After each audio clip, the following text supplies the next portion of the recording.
China's lockdown protests. What you need to know. China has moved quickly to suppress demonstrations that erupted across the country over the weekend, deploying police forces at key protest sites and tightening online censorship. The protests were sparked by anger over the country's increasingly costly zero-COVID policy, but as numbers swelled at demonstrations in multiple major cities, so too have the range of grievances voiced, with some calling for greater democracy and freedom. Among the thousands of protesters, hundreds have even called for the removal of Chinese leader Xi Jinping, who for nearly 3 years has overseen a strategy of mass testing, brute force lockdowns, enforced quarantine and digital tracking that has come at a devastating human and economic cost.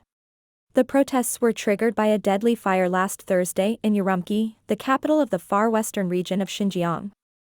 The blaze killed at least 10 people and injured 9 in an apartment building, leading to public fury after videos of the incident appeared to show lockdown measures had delayed firefighters from reaching the victims.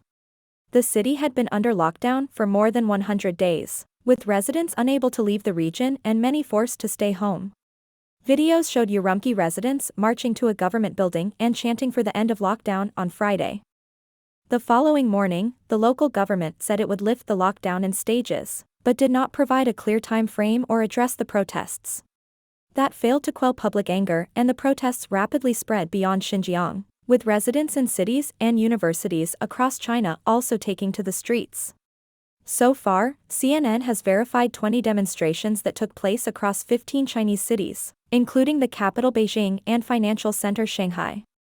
In Shanghai on Saturday, hundreds gathered for a candlelight vigil on Urumqi Road, named after the Xinjiang city, to mourn the fire victims.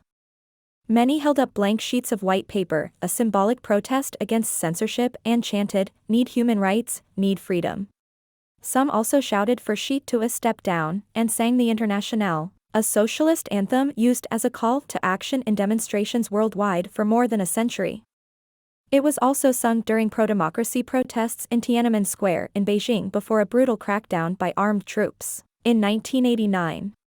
China's zero-COVID policies have been felt particularly acutely in Shanghai, where a 2-month-long lockdown earlier this year left many without access to food, medical care or other basic supplies, sowing deep public resentment.